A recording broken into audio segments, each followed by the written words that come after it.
Hello students, we are going to learn a very important answer today from chapter number 3a, and as you can see on your screen children, it's termed as the law of demand. Children, among the different laws that we are going to study, this would be one of the most important laws that we have. This question will be covered in your exams one or the other way.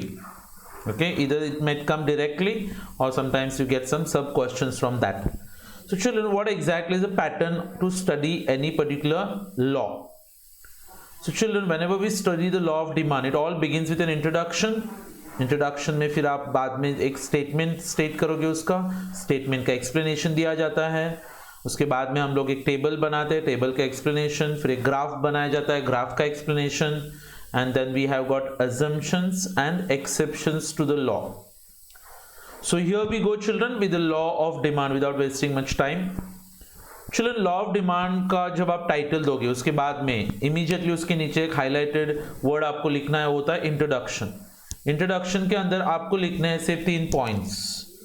बच्चों, economics में अगर आपको अच्छे marks score करना है तो हो सके उतना आप पॉइंटर्स में लिखोगे आंसर्स. ठीक है, सो ये 3 पॉइंट्स कौन से बच्चों? सबसे पहले आप लिखोगे कि ये लॉ किसने प्रेजेंट किया हुआ है, तो it's obviously none other than children Alfred martial.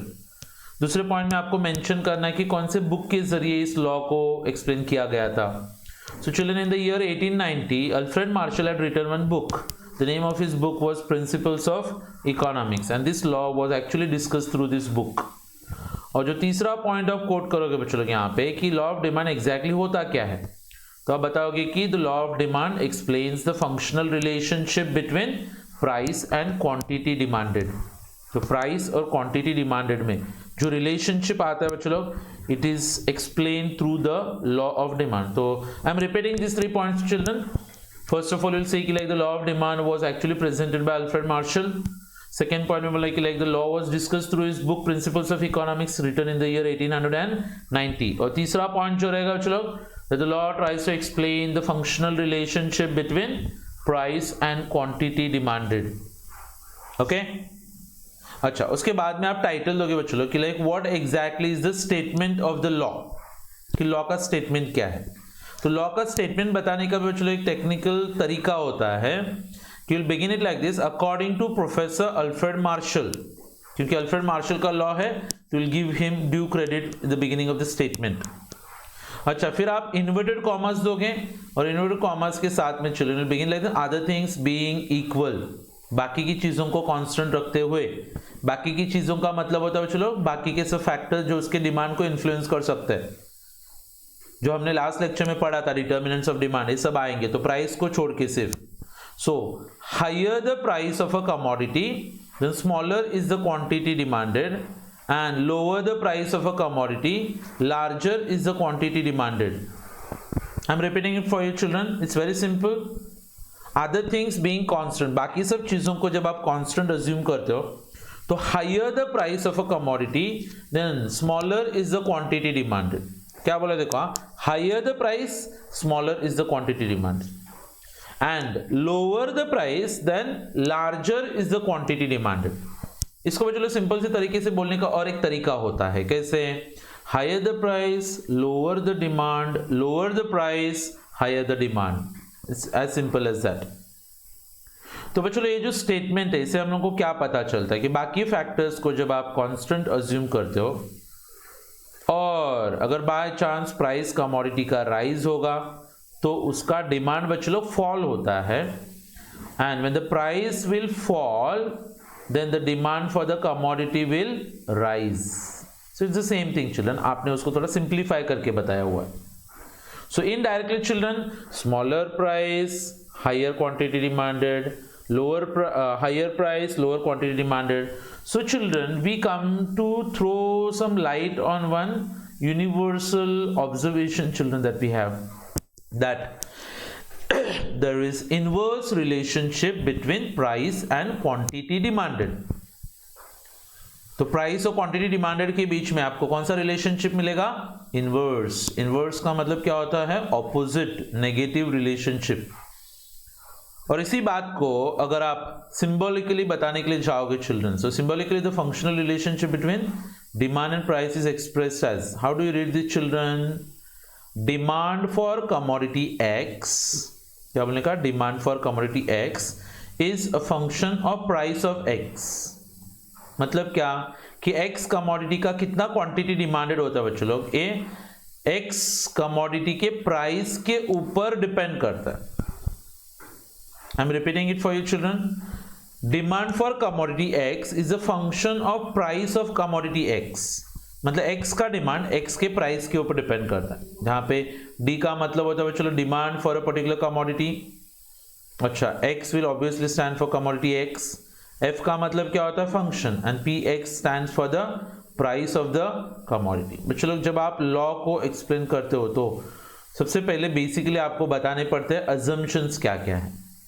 अभी assumptions के लिए हम लोग क्या कर सकते हैं बच्चों लोग? In the last lecture almost 13 और 14 different determinants I told you, जिसकी वजह से डिमांड ऊपर या फिर नीचे होता है. प्राइस आता है बच्चों लोग, इनकम होता है, price of complements, price of substitute, government policy होता है, टैक्सेशन होते हैं, सब्सिडीज होते हैं, एडवर्टीजमेंट्स होते हैं, पॉपुलेशन आता है, फ्यूचर एक्सपेक्टेशंस होते हैं बच्चों लोग, डिस्ट्रीब्यूशन ऑफ इनकम आता है, अवेलेबिलिटी ऑफ क्रेडिट होता है, सोशल कस्टम्स होते हैं बच्चों लोग, then we have got taste, preferences and hobbies, right.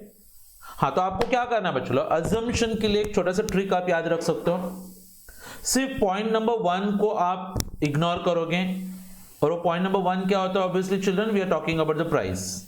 तो प्राइस के अलावा बाकी जितने भी फैक्टर्स आते हैं वो सबके सामने अगर आप नो चेंज या फिर रिमेन्स कांस्टेंट करके लिखोगे तो ऑटोमेटिकली आपके अजम्पशन के पॉइंट्स तैयार होते हैं. बच्चों लोग लॉ ऑफ डिमांड क्या बोलता है कि प्राइस ज्यादा होता है तो डिमांड कम होता है. लेकिन ये कब होगा? जब आप कुछ रूल्स फॉलो करोगे तब. जैसे बच्चों लोग एक आध प्रोडक्ट का प्राइस ज्यादा हो गया तो डिमांड कम होना चाहिए. अरे नहीं, लेकिन इधर क्या हो गया, मेरा पगार डबल हो गया है, तो ऐसे भी तो हो सकता है बच्चों लोग कि प्राइस डबल होने के बाद भी मैंने उस प्रोडक्ट का ज्यादा क्वांटिटी खरीदा. Reason is like there is a increase in my income, so we are going to assume that my income is going to remain constant. नहीं तो फिर क्या होगा बच्चों लोग? Even at a higher price more quantity will be demanded, या फिर even at the same price more quantity will be demanded. So यहां पे आपका पहला अजम्पशन बनता है बच्चों लोग, that is constant level of income. अगर आपको लॉ ऑफ डिमांड को ट्रू में ऑपरेट करना है तो कंज्यूमर का इनकम क्या होना चाहिए? कांस्टेंट. क्योंकि अगर गलती से किसी का इनकम बढ़ गया बच्चों लोग तो people will demand more even at a given price. मतलब अगर आपका इनकम बढ़ता है बच्चों तो नॉर्मली क्या होता है, प्राइस कम होने के बाद पीपल बाय मोर ना. यहाँ पे आपका इनकम बढ़ेगा तो बच्चों उसी प्राइस पे भी आप ज्यादा क्वांटिटी परचेस करोगे, तो इनवर्स रिलेशनशिप गायब होता है. इसके लिए हम लोग अज्यूम करेंगे that there is a constant level of income. बच्चों दूसरा अजम्पशन बोलता है कि like there is no change in the population. क्या चेंज नहीं होगा? पॉपुलेशन. क्यों? क्योंकि बच्चों लोग यहाँ पे हम लोग सबसे पहले अज्यूम करते हैं कि the size of population is going to remain unchanged. क्योंकि अगर पॉपुलेशन या फिर उसका कॉम्पोजिशन चेंज हुआ तो टोटल डिमांड फॉर प्रोडक्ट के ऊपर फर्क आएगा, दो the prices might not change children. अगर पॉपुलेशन ज्यादा होगा तो प्रोडक्ट सस्ता होने के बजाय मतलब लाइक पहले ही उसका डिमांड ज्यादा हो सकता है. और एक आध देश होता है बच्चों लोग जहाँ पे पॉपुलेशन इतना कम होता है कि वहां पे अगर प्रोडक्ट सस्ता हो गया तो भी ज्यादा नहीं बिकेगा. Reason because the size of the population is less. So we assume that there is no change in the size of population. चलो point number 3 is talking about there should be prices of substitute goods is going to remain constant. बच्चों Pepsi का demand कब बढ़ेगा? जब Pepsi सस्ती होती है तब ना. लेकिन अगर कोक सस्ता होगा तभी भी तो पेप्सी का डिमांड बढ़ता है. कॉफी का डिमांड कब बढ़ना चाहिए? जब चाय महंगी होगी तब, या फिर अगर कॉफी का प्राइस कम होता है तब. लेकिन यहाँ पे बच्चों आप ऑब्जर्व करोगे कि टी का प्राइस चेंज होने से भी कॉफी की डिमांड के ऊपर चेंजेस आते हैं. इसीलिए we are going to assume that the prices of substitute goods will always remain constant. So it is assume that the prices of substitutes will remain unchanged. क्योंकि अगर किसी भी सब्स्टिट्यूट का प्राइस चेंज हो गया तो हमारे कमोडिटी का डिमांड बच्चों ऑटोमेटिकली चेंज होगा. शक्कर बच्चों कम कब बिकती है? जब शक्कर महंगी होती है तब. लेकिन यहाँ पे जॉगरी का प्राइस अगर कम हो गया बच्चों तभी भी तो शक्कर कम बिकेगी ना. तो हम लोग अज्यूम करते हैं कि जॉगरी का प्राइस चेंज नहीं होगा, राइट? अच्छा, then children we have got the prices of complementary goods also is going to remain constant. तो हम लोग यहाँ पे assume करते हैं बच्चों लोग that the complementary goods का prices will remain unchanged, क्योंकि अगर किसी commodity के complementary goods का price change हो गया तो उस commodity दूसरे commodity का price बच्चों लोग डिमांड ऑटोमेटिकली चेंज होता है. कार का डिमांड चेंज होने के पीछे मेन रीजन क्या होना चाहिए बताओ? Obviously price of car. लेकिन यहाँ पे आपको भी पता है बच्चों कि अगर पेट्रोल सस्ता हो गया तभी भी तो कार का डिमांड बढ़ता है. So we will assume that there is no change in the prices of petrol. Petrol महंगा होने से बच्चों कार्स का डिमांड कम होता है ना. So assume that the prices of petrol will remain unchanged. Then point number 5 children, that there should be no expectations about changes in the future prices. आज बच्चों एक आध प्रोडक्ट सस्ता हो गया फिर मैं उसको खरीदने के लिए जाता हूँ, लेकिन मुझे लगता है कि अरे 4 दिन के बाद और ज़्यादा सस्ता होने वाला है तो मैं उसको ज़्यादा परचेस नहीं करूँगा. आपने देखा प्रोडक्ट सस्ता हुआ फिर भी मैंने उसको ज़्यादा परचेस नहीं किया. क्यों?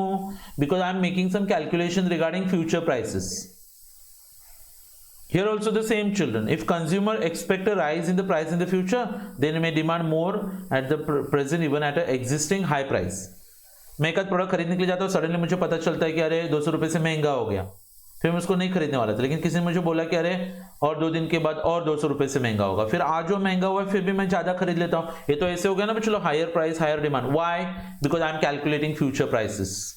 सो नो कैलकुलेशंस और no expectations regarding future prices children.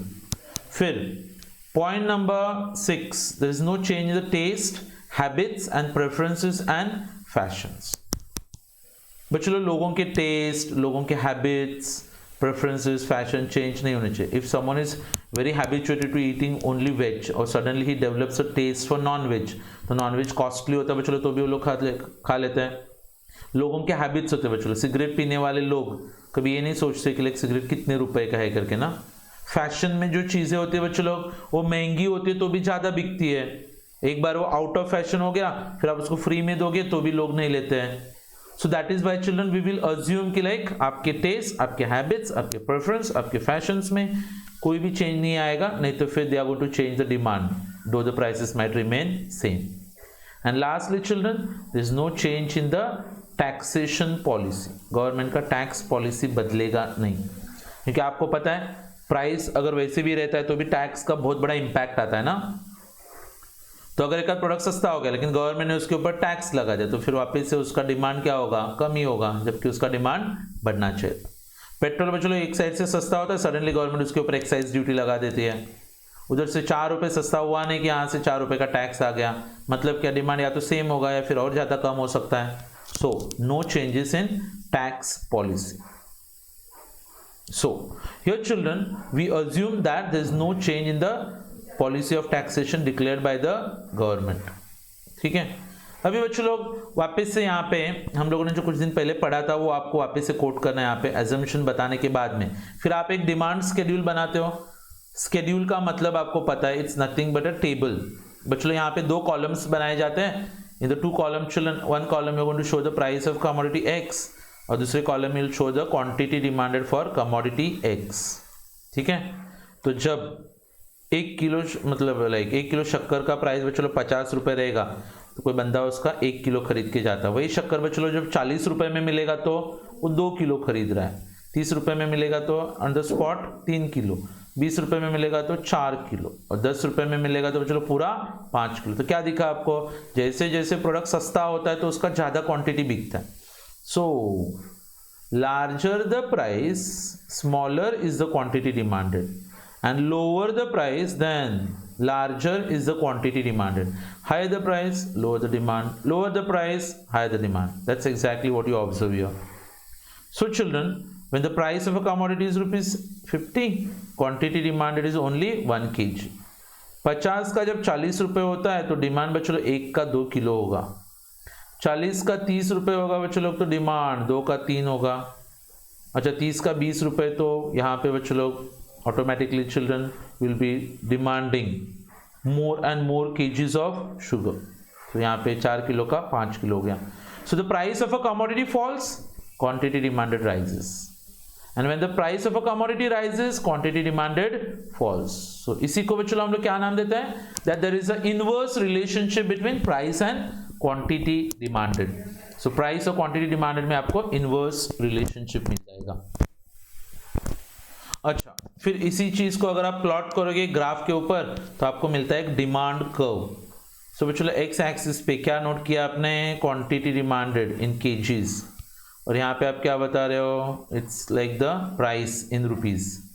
सो जब प्राइस था बच्चों 50 रुपीज तो क्वांटिटी डिमांडेड कितना आता है 1 kg. 40 रुपए में 2 किलो, 30 रुपए में 3 किलो, 20 रुपए में 4 किलो और 10 में 5 किलो. फिर आप ये सब इंटरसेक्शन पॉइंट्स को जब आप ज्वाइन करते हो चिल्ड्रन तो will get a downward sloping curve that is known as the demand curve. क्या बोलने का उसको, डिमांड कर्व बोला जाता है. कौन सा स्लोप है उसका, डाउनवर्ड. अच्छा, कभी किसी ने पूछा डिमांड कर्व का डाउनवर्ड स्लोप क्यों होता है, तो मैंने आपको बच्चों 5 रीजंस पढ़ाए थे. What are the reasons for the downward slope of the demand curve. एक तो ऑब्वियसली होता है बच्चों inverse relationship between price and quantity demanded, लेकिन law of DMU, income effect, substitution effect, then children we have got like multiple users, entry of new buyers, ये सब reasons की वजह से डिमांड कर्व का स्लोप डाउनवर्ड होता है, right. अच्छा, देन यहाँ पे ऑन एक्स एक्सिस डिमांड को मेजर करते हैं, वाई एक्सिस पे बच्चे लोग प्राइस को मेजर करते हैं. So D D is the demand curve which is slopes downward from left to right. Why, because of inverse relationship between price and quantity demanded. That's exactly the relationship between price and quantity demanded भी से. ठीक है, आपको demand को draw करने के लिए बोला गया बच्चों लोग, यहाँ पे आप ड्रॉ कर सकते हो. मतलब 40 रुपये में 5 किलो, 50 रुपये में 4. आई थिंक ये इसका इनवर्स आ गया ना बच्चों लोग, तो मुझे लगता है same to same demand curve तैयार होगा. ए टेबल और ये टेबल बच्चों लोग सेम है. ऑब्वियसली लाइक हल्का सा उन्होंने चेंजेस किया यहाँ पे. 40 का 50, 50 का 60, 60 का 70, 70 का 80, और यहाँ पे डिमांड रिड्यूस होते जाएगा. अच्छा, अभी लॉ ऑफ डिमांड जरूरी नहीं बच्चों लोग कि लाइक हर एक सिचुएशन में ऑपरेट करेगा, क्योंकि there are various situation children जहां पे आपको दिखेगा कि लॉ ऑफ डिमांड काम नहीं कर रहा है. जहां पे उसके डिमांड को डाउनवर्ड स्लोप होना चाहिए था वो अपवर्ड स्लोप होना चालू हो गया है. जहां पे डिमांड बच्चों हायर प्राइस पे लो होता है वहां पे हायर प्राइस पे हायर डिमांड हो गया, लोअर प्राइस पे लोअर डिमांड हो गया. तो it will go exactly opposite of the law of demand. और इसीलिए ऐसे सिचुएशंस को बच्चों लोग हम लोग नाम देते हैं what is known as exceptions to the law of demand. क्या नाम दोगे, exceptions to the law of demand. मतलब क्या होता है बच्चों, कुछ ऐसे एक्सेप्शनल सर्कमस्टेंसेस जहां पे कंज्यूमर ज्यादा प्राइस पे ज्यादा खरीद लेता है और कम प्राइस पे कम खरीद लेता है, और इसकी वजह से बच्चों जो डिमांड को नॉर्मली डाउनवर्ड स्लोप करता है, यहाँ पे आपको सडनली दिखेगा कि it is sloping upwards from left to right. मतलब नेगेटिव स्लोप की जगह पे उसका स्लोप कौन सा आ जाएगा, पॉजिटिव स्लोप. ये देखो, जब भी आपको पूछा जाएगा बच्चों what are the exceptions to the law of demand, तो आप ये डायग्राम भी ड्रॉ करके दिखाओगे. नॉर्मली डिमांड को ये बच्चों ये लेफ्ट वाला जो डायग्राम है वो होता है, but if you talking about the exceptions to the law of demand तो आपका डिमांड को बच्चों लोग डायरेक्टली जाता है, क्योंकि यहाँ पे डिमांड और प्राइस में डायरेक्ट रिलेशनशिप है. प्राइस कम होगा डिमांड कम होता है, प्राइस बढ़ने से बच्चों लोग डिमांड बढ़ता है. ये प्राइस बढ़ा ये डिमांड बढ़ा, ये प्राइस बढ़ा ये डिमांड, ये देखो ये प्राइस बढ़ गया ये डिमांड बढ़ गया. So children here what are those particular peculiar situation children जहां पे प्राइस बढ़ने पे डिमांड बढ़ता है तो प्राइस कम होने पे डिमांड कम होता है. So following are the exceptions to the law of demand. तो जो सबसे पहला पॉइंट दिया बच्चों लोग यहाँ पे, जिसको हम लोग बोलते हैं गिफन पैराडॉक्स. अब ये जो गिफन पैराडॉक्स है चिल्ड्रन, कुछ ऐसे कमोडिटीज होते हैं जो बहुत लो क्वालिटी के होते हैं, सो उनको बुलाते हो आप क्या नाम दोगे, inferior goods. What are inferior goods children, they are low quality goods. मतलब क्या होता है बच्चों लोग, कुछ ऐसे गुड्स जिसका डिमांड उसका प्राइस कम होने पे भी बढ़ेगा नहीं, क्योंकि वो क्वालिटी लो है ना बच्चों लोग. लो क्वालिटी लोग क्यों खरीदते हैं बच्चों लोग, क्योंकि वो गरीब होते. लेकिन बच्चों लोग उसका प्राइस कम होने पे लोग ज्यादा थोड़े ना परचेस करेंगे, उसका प्राइस कम होने पे लोग अच्छा क्वालिटी का गुड्स खरीदना चालू करते हैं.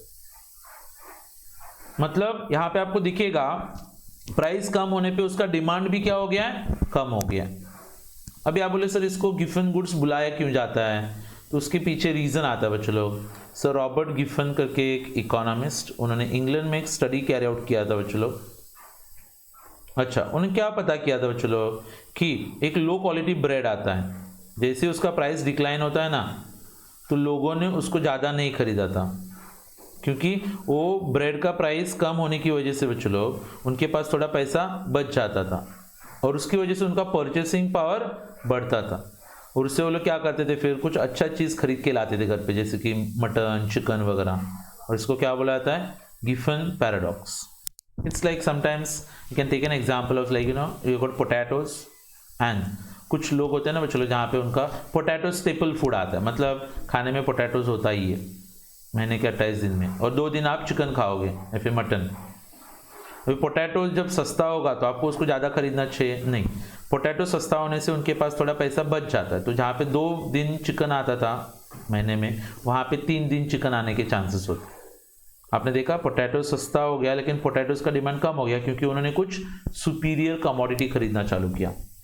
अभी जब पोटैटो का प्राइस बढ़ेगा बच्चों लोग, तो पोटैटोज का डिमांड कम होना चाहिए था, लेकिन जब पोटैटोज महंगे होते ना बच्चों लोग, तो क्या होगा, 28 दिन पोटैटोज खाते, 2 दिन चिकन आता था। अभी बच्चों लोग पोटैटोज परवड़ेगा नहीं ना, तो लोग क्या करते हो, चिकन और मटन का जो पैसा होता है वो भी पोटैटो में डाइवर्ट करके बच्चों लोग फिर चिकन मटन घर पे आना बंद हो जाता है, और फिर पूरा का पूरा 30 दिन वो लोग क्या कंज्यूम करेंगे, पोटैटोज। तो आपने देखा पोटैटोज महंगे हो गए और पोटैटोज का डिमांड बढ़ गया। तो ऐसे गुड्स को हम लोग क्या नाम देते हैं बच्चों लोग, Giffen. Sometimes they also call it as Giffen, whatever it is, spelling बराबर लिखना। अच्छा, दूसरा आता है बच्चों लोग प्रेस्टीज गुड्स। प्रेस्टीज गुड्स का मतलब क्या होता है, कुछ चीजें बच्चों लोग जो बहुत महंगी होती है, जो आपके प्रेस्टीज या फिर आपके स्टेटस को डिस्प्ले करने में काम आती है। जैसे चिल्ड्रन डायमंड, चमकने वाले पत्थर जो लोग गले में लटका के घूमते हैं, गोल्ड और चमकने वाला मेटल जो लोग गले में लटका के घूमते हैं।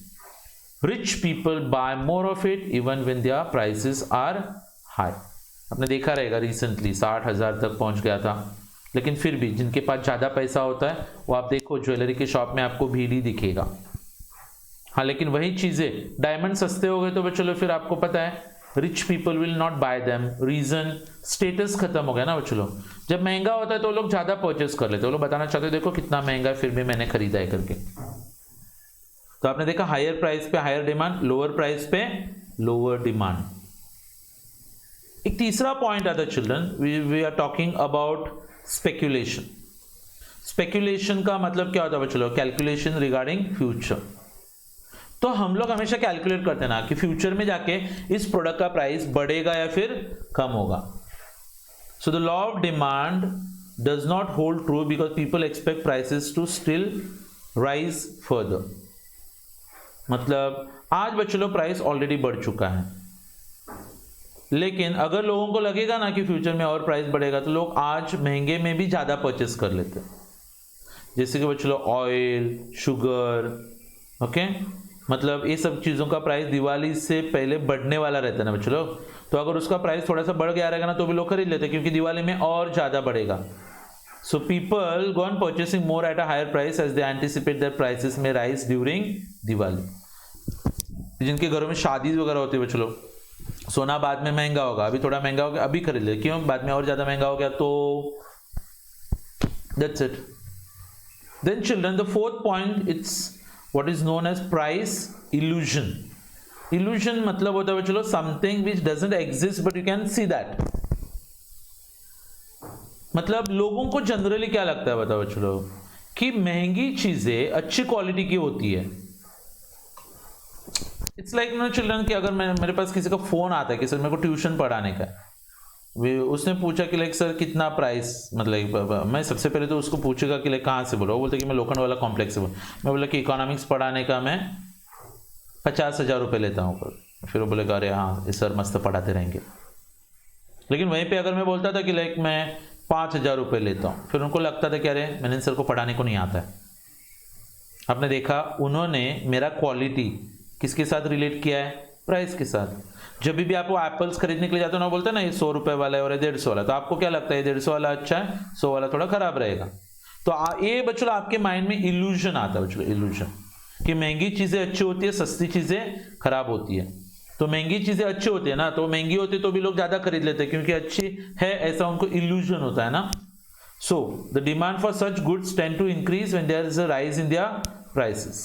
जैसे भी चलो ब्रांडेड गुड्स होते हैं ना, ब्रांडेड गुड्स, हाँ, तो they will be demanded more even at a higher price. लेकिन वहीं पे चलो वो चीज़ है, किसी ने बोला एडिडास का शूज़ है 149 में मिल रहा है, तो आपको डाउट आएगा कि एडिडास का शूज़ तो होगा नहीं, मतलब सिर्फ ऊपर एडिडास लिखा रहेगा, नीचे का जूता मतलब अंधेरे की चप्पल गली से आया रहेगा करके। So you saw that children, lower price goods are basically raise a doubt about the quality in your mind, so you buy them less. And then children, we also have one more point where we are talking about ignorance. Ignorance मतलब बच्चों लोग unawareness, आपको पता नहीं होता है ना। Sometimes due to ignorance people buy more of a commodity even at a high price. बच्चों ऐसे हो सकता है कि लाइक आपने अमेजोन में क्लिक करके आपको 4GB और 64GB वाला नॉर्मल मोबाइल चाहिए था और आपने उसको 10,000 में खरीद लिया, और फिर दोपहर को जब आप फ्लिपकार्ट पे देख रहे थे आपको दिखा वहाँ पे कि लाइक 8,250 में वही मोबाइल है, SBI के कार्ड से पे करोगे तो और 10% डिस्काउंट करेगा, मतलब 7,500 रुपये। अभी जो चीज़ 7,500 में मिल रही है कहीं पे, फिर भी आपने 10,000 में खरीदा, क्यों? क्योंकि आपको पता नहीं था कि फ्लिपकार्ट पे वो प्रोडक्ट उतने प्राइस में अवेलेबल है। So many times it happens with us children that we are ignorant about lower prices and that is why we buy costly products. Okay, मतलब higher price higher demand हो गया। या फिर अब मैंने बच्चों लोग अमेजोन देखा नहीं था, मैंने मतलब एग्जाम्पल है, फिर मैंने फ्लिपकार्ट देखा कितने पे दिखा 8,250, मुझे पता नहीं कि लेगा अमेजोन पे वो 10,000 में, तो मेरे को कैसे लगेगा कि ये सस्ता है करके ना। हाँ, तो that is what is called as ignorance बोलते हैं उसको। And then children lastly we got what called है हैबिचुअल गुड्स। लोगों को जो चीज़ें कंज्यूम करने का हैबिट होता है बच्चों लोग, जैसे कि चाय के हैबिट है, तो चाय का प्राइस क्या भी हो बच्चों लोग, चाय पत्ती तो आती है ना घर पे, मतलब दो लाइक कुछ लोग होते हैं ना जिन लोगों को स्मोकिंग का आदत होता है, कुछ लोगों को ड्रिंकिंग का आदत होता है बच्चों लोग, then they don't think about the price, why? Because it is a habit. Okay, so children this forms the entire law of demand. क्या क्या पढ़ा हमने बच्चों लोग? We started with what's known as the introduction.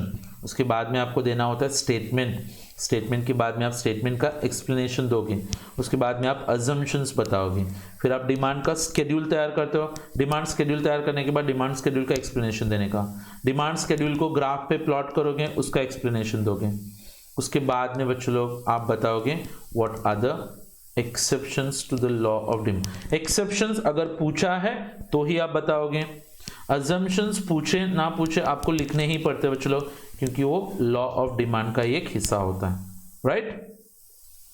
So that's all for today children. I explain you very important question, आप इसको बाहर करके रखना, बहुत काम आएगा। नेक्स्ट लेक्चर में मैं आपको चेंजेस इन डिमांड और वेरिएशन इन डिमांड पढ़ाऊंगा, तो we will get over with this topic. So आने वाले चैप्टर लेक्चर्स में फिर मैं इलास्टिसिटी ऑफ डिमांड वाला चैप्टर स्टार्ट करूंगा children. Okay, so bye everyone, take care and see you in the next lecture.